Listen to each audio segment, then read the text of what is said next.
प्यारे प्यारे बच्चों, कैसे हो आप सब? Good, very nice. तो चलिए आज हम स्टार्ट कर रहे हैं एक्टिविटी रेशियोज। हमने ऑलरेडी जो कर लिया वो है short term solvency ratio and long term solvency ratio. ठीक है, तो अभी हमें जो कवर करना है दैट इज एक्टिविटी रेशियोज। तो टोटल इसमें कितनी होंगी? 6 रेशियोज होंगी। First of all is inventory turnover ratio, second one is trade receivable turnover ratio, मैंने शॉर्ट फॉर्म लिखी है, trade payable turnover ratio, working capital turnover ratio, fix assets turnover ratio, net assets turnover ratio. Okay, और एक बात का ध्यान रखना बेटा, मैंने पहले भी एक वीडियो में बोला था, फिक्स एसेट्स और नेट एसेट्स। जो फिक्स एसेट्स है आपकी टेंजिबल फिक्स एसेट्स, आपको पता ही है ना, टेंजिबल होती हैं, टेंजिबल होती हैं, ठीक है। लेकिन जो नेट एसेट्स है वो क्या है? Net assets is capital employed, इस बात का ध्यान रखना। Net assets are capital employed. Okay, बहुत स्टूडेंट्स मैंने ऐसे देखे हैं कि अगर मैंने टेस्ट में डाल दिया नेट एसेट्स, तो वो नेट एसेट्स को हमेशा फिक्स एसेट्स की तरह ही ट्रीट करें। ठीक है, सो आपको इस बात का ध्यान रखना है, हमेशा याद रखना है that net assets are capital employed. ठीक है, तो बेटा ये 6 रेशियोज कवर करने से पहले जो आपको ध्यान से एक फॉर्मूला सीखना है वो क्या है? That is COGS। ठीक है, इससे आपकी कॉस्ट भी कैलकुलेट होगी। +1 में ऑलरेडी किया है, कॉस्ट ऑफ गुड्स सोल्ड। ठीक है, तो इससे सेल्स भी कैलकुलेट होती है। ग्रॉस प्रॉफिट वाला रेशियो कैलकुलेट करोगे तब भी आपको इसकी ज़रूरत पड़ेगी ग्रॉस प्रॉफिट को निकालने के लिए। तो पहले इसका कंसेप्ट डिटेल में समझ लो, उसके बाद हम 1 बाय 1 सारी रेशियोज को कवर करेंगे। ठीक है, so COGS is equal to opening stock, इसको ध्यान से सुनना सारे को, plus net purchases plus direct expenses minus closing stock. ठीक है, इसमें आपको पता है ओपनिंग स्टॉक कौन सा होता है? 1 अप्रैल, साल के स्टार्टिंग में। क्लोजिंग स्टॉक कौन सा? 31 March at the end of the year. तो नेट परचेजेस क्या है? Net purchases are gross purchases, total purchase minus purchase return. ठीक है, and same direct expenses. What are the direct expenses? Direct expenses are expenses on purchase और production, purchase और production. ठीक है, तो मोस्टली जो रिपीट होंगे मैं वो लिख रही हूँ, लाइक वेजेस, कैरेज, या तो सिर्फ कैरेज लिखा हो या फिर it can be carriage inward. ठीक है, then octroi, okay, import duty,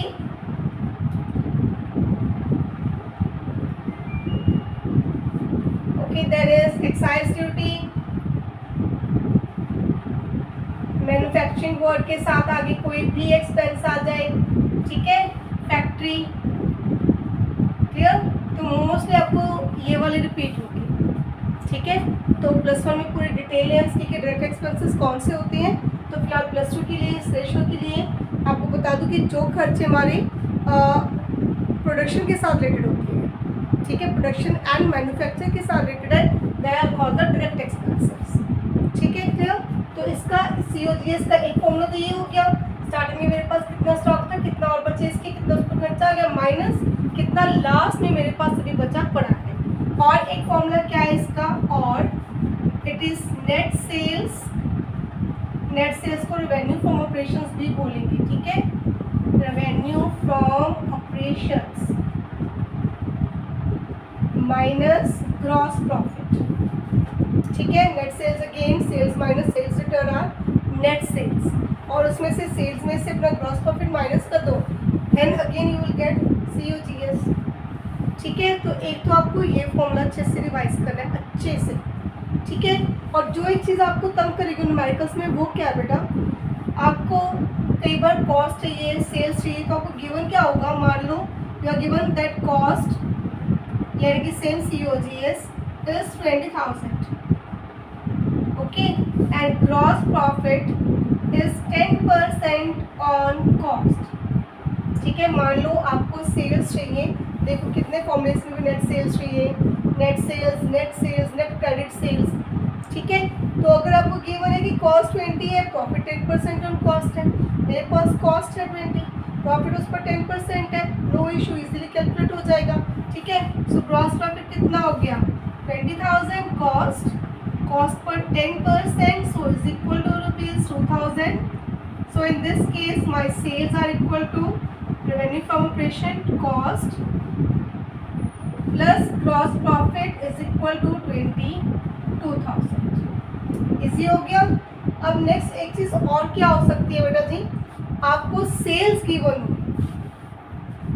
net sales are equal to ₹45,000 and gross profit is 10% on sales. देखो यहाँ पर आपको कॉस्ट गिवन है, प्रॉफिट भी कॉस्ट पर है, नो इश्यूज। यहाँ पर आपको सेल्स गिवन है, प्रॉफिट भी सेल्स पर है, ये नो इश्यूज। ठीक है। तो जिस चीज़ पर मुझे परसेंटेज लगानी है वो टर्म मुझे ऑलरेडी गिवन है, उसका अमाउंट मेरे पास है। So in this case again if I have to calculate the gross profit, you will calculate 45,000 multiply 10%, so profit is 4,500।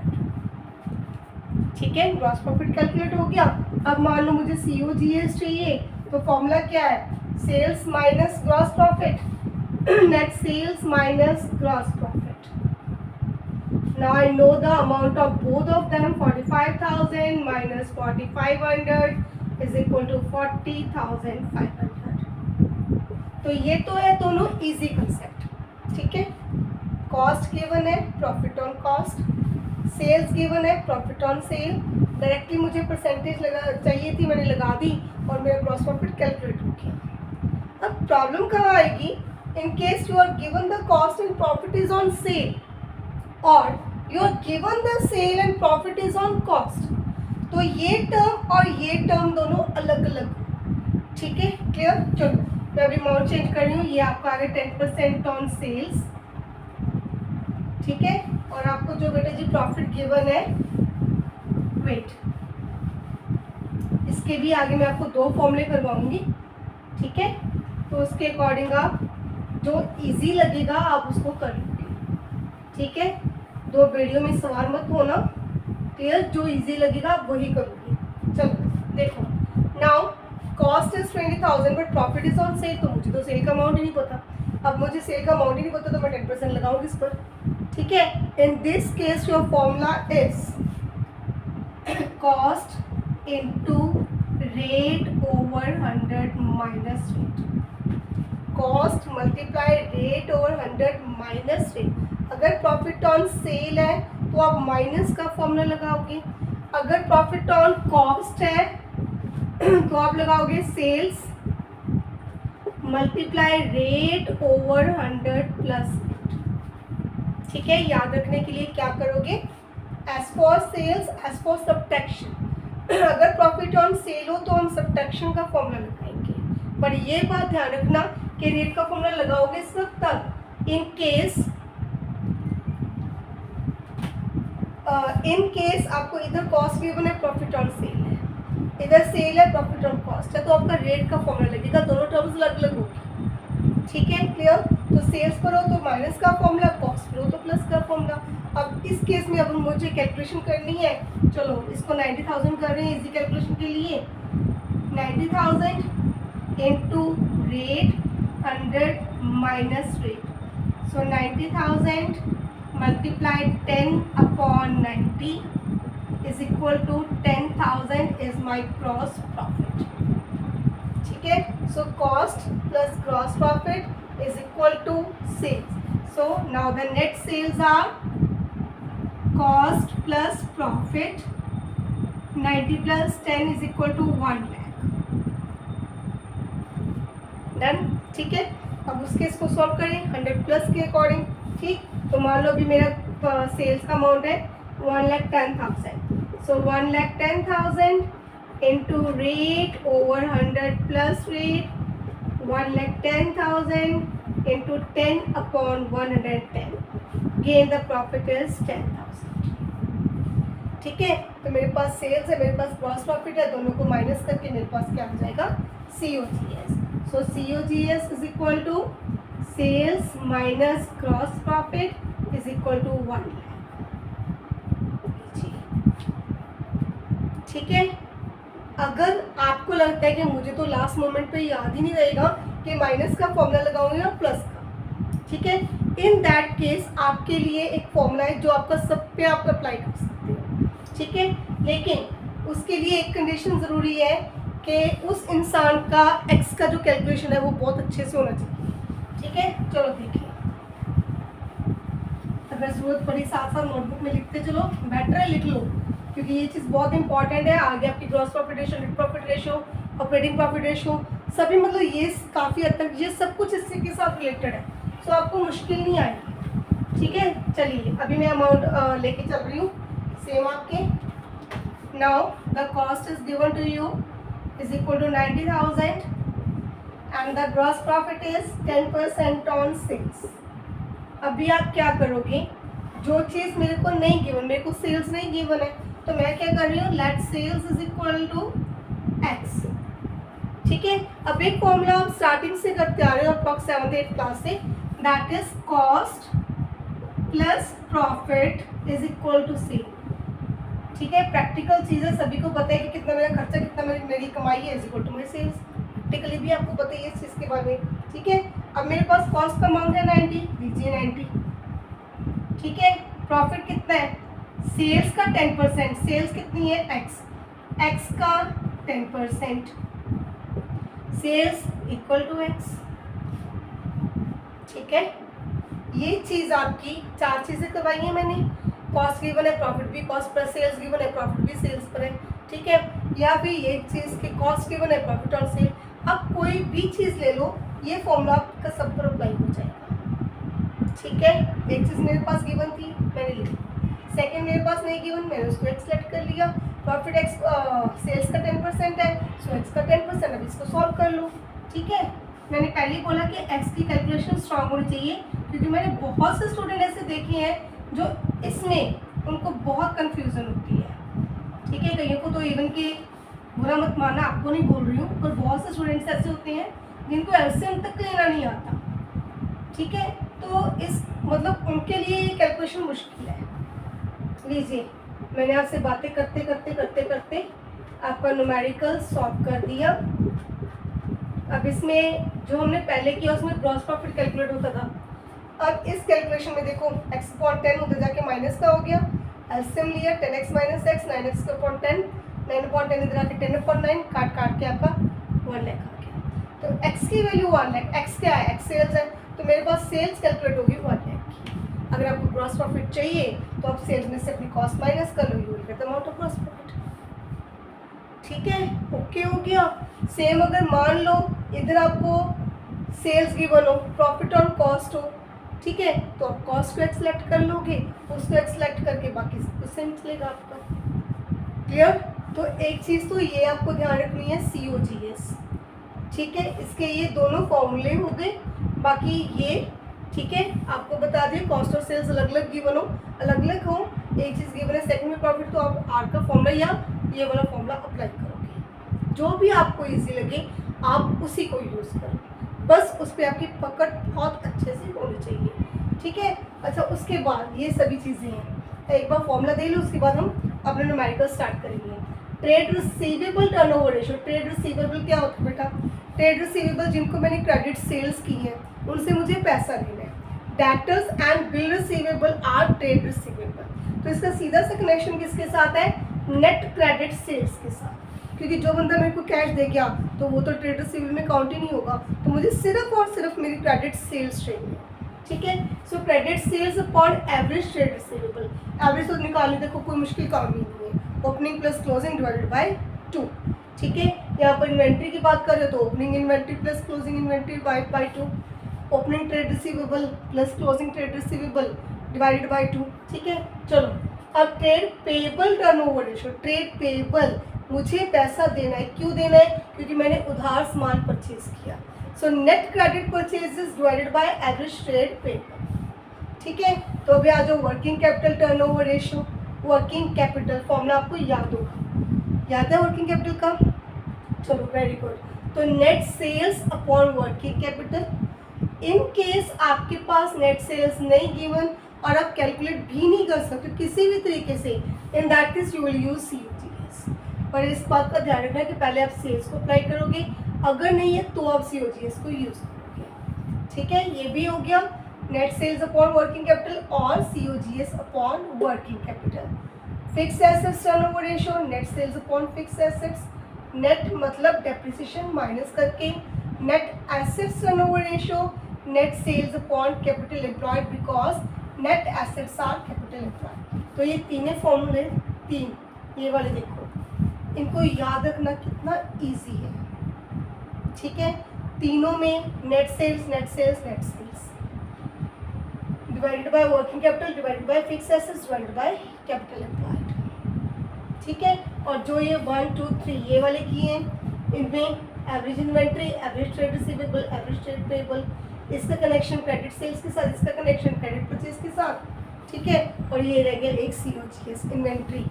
ठीक है, स्टॉक COGS। ओके, तो आई थिंक अगर आपको फॉर्मूले मतलब अभी भी आप अपनी मतलब आइज क्लोज करके सोचोगे ना, तो इसमें से 2 4 तो आपको याद होगी।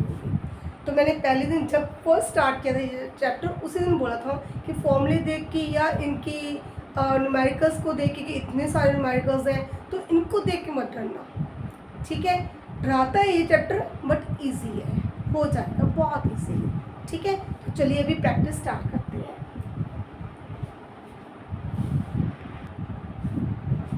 लीजिए करिए प्रैक्टिस। रेवेन्यू फ्रॉम ऑपरेशंस आपको गिवन है, net sales, gross profit given है, closing stock, excess of closing stock over opening stock is 40 और आपको कैलकुलेट करनी है इन्वेंटरी टर्नओवर रेशियो। ठीक है, तो फॉर्मूले अकॉर्डिंग आपको चाहिए COGS, सेल्स गिवन है, ग्रॉस प्रॉफिट गिवन है, तो COGS तो निकल गया इसे, COGS is equal to sales, net sales minus gross profit और minus 1 lakh rupees 3 lakh.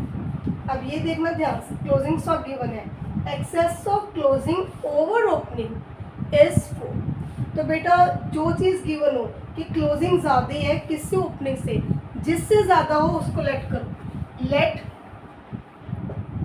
Opening stock is equal to x, तो क्लोजिंग क्या है, एक्स से 40 ज़्यादा है, closing over opening, closing stock ज़्यादा है। ठीक है, कितना 40,000, तो क्लोजिंग स्टॉक ओपनिंग स्टॉक से 40,000 ज़्यादा। ठीक है, तो बच्चे क्या करते हैं, जो ऑलरेडी ज़्यादा हो उसी में प्लस कर देते हैं, क्लोजिंग तो ऑलरेडी ज़्यादा है तो उसमें प्लस क्यों करूँ मैं। ठीक है, तो जिससे ज़्यादा है उसमें प्लस करो। क्लियर, अब आपको क्या करना है, क्लोजिंग स्टॉक तो 120 गिवन है, so this is equal to 120। तो एक्स की वैल्यू कितनी आ गई, एक्स की वैल्यू 80,000 आ गई। अब मेरे पास ओपनिंग स्टॉक भी है, क्लोजिंग भी है, तो मैं एवरेज इजीली निकाल लूँगी। Average is equal to opening plus, ठीक है, मेरे पास स्पेस की कमी है, आप फॉर्मूले ज़रूर लिख के आओगे। ठीक है, opening plus closing divided by 2, 2 lakh divided by 2 is equal to 1 lakh. ठीक है, तो एवरेज की वैल्यू 1 लाख है, COGS 3 lakh, so 3 lakh upon 1 lakh and your answer is 3 times, इसको टाइम्स में लिखते हैं, 3 टाइम्स। ठीक है, डन। अब सेकंड पर आ जाओ। COGS इसमें ITR ऑलरेडी गिवन है। ठीक है, ये न्यूमेरिकल मैंने स्पेशली ये दोनों लिए हैं, देखो ध्यान से। Closing stock is 1.5 times that in the beginning, 2 times more than in the beginning then the closing. तो ये जो एक सिंगल वर्ड है ना, मोर, ये आपकी कैलकुलेशन को इम्पैक्ट करेगा। ठीक है, तो पहले तो ये सॉल्व करते हैं। ITR ऑलरेडी गिवन है, is equal to COGS upon average inventory. ठीक है, ITR की वैल्यू 8, COGS की वैल्यू 2 लाख, तो मेरे पास एवरेज आ जाएगा बड़ी इजीली। ठीक है, cross multiply, average is equal to 2 lakh divided by 8, 25,000, ये आपके पास एवरेज आ गया। अब एवरेज का फॉर्मूला क्या है, this is equal to opening stock plus closing stock divided by 2, और इनकी वर्डिंग क्या है, क्लोजिंग बिगिनिंग से इतना ज़्यादा है, तो जिससे ज़्यादा उसको लेट करना है ना। सो लेट, यहाँ पर सॉल्व करो, let opening stock is equal to x, तो क्लोजिंग कितना होगा, 1.5 टाइम्स, 1.5 गुना। ठीक है, तो मल्टीप्लाई कर दिया 1.5x, तो अब एवरेज में क्या फिल करोगे, इधर x plus 1.5x divided by 2 is equal to 25,000. Multiply कर दो, इसको प्लस किया 2.5x is equal to 50,000. So x की वैल्यू कितनी आ गई 50 divided by 2.5 is equal to 20,000. ठीक है, डन. अब x की वैल्यू 20 है, 2.5x, ठीक है, 1.5x. Opening stock is 20,000, closing इसका 1.5 गुना 30,000. ठीक है, ओके है. तो इसमें हमने यही कैलकुलेट करना था कि ओपनिंग स्टॉक कितना, क्लोजिंग स्टॉक कितना है.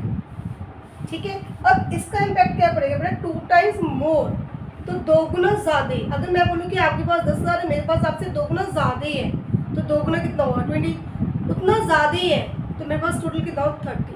तो 10,000 प्लस 10 का डबल. तो जब भी आपके पास मोर वर्ड होगा तो आपकी कैलकुलेशन पर उस चीज़ का इम्पैक्ट क्या होगा, इसको आप लिख लेना. मैं इरेज कर रही हूँ, ठीक है, वीडियो को पॉज कर लेना. हाँ जी बेटा, अभी क्या करोगे, देखो ये तो कैलकुलेशन उतनी सेम ही है ना. 8 is equal to COGS 3 lakh divided by average. जो मैंने ये वाला न्यूमेरिकल किया ना, इसके साथ सेम ही है. सो एवरेज इन्वेंट्री कितने की हो गई आपकी 3 लाख डिवाइडेड बाय 8.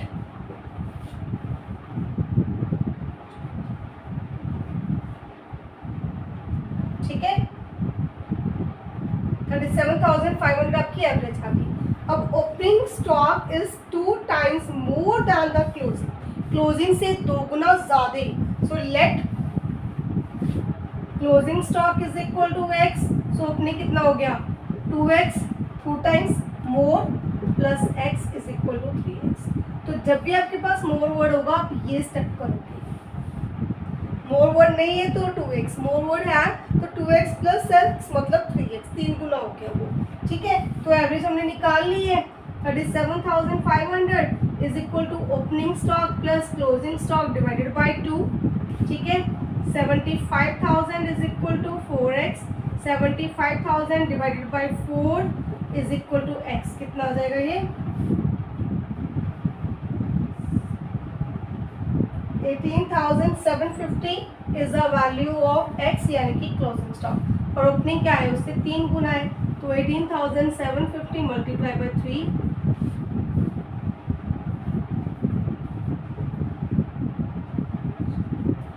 56,250. लीजिए, ये आ गया ओपनिंग और क्लोजिंग. ठीक है, देखो COGS के एक बार सारे फॉर्मूले आपको करवा दिए. अब ये न्यूमेरिकल मैंने स्पेशली चूज़ की इस वजह से, ये चीज़ें आपको तंग कर सकते थोड़ा बहुत. बाकी बिल्कुल सिंपल है, एक बार फॉर्मूला याद करो, इजीली आपके न्यूमेरिकल सॉल्व हो जाएंगे. ठीक है, अब जो 5 रेशियोज आपकी इसके पीछे रह गई, ट्रेड रिसीवेबल, ट्रेड पेएबल, वो सारी वो हम करेंगे नेक्स्ट वीडियो में. ठीक है, goodbye, have a nice time.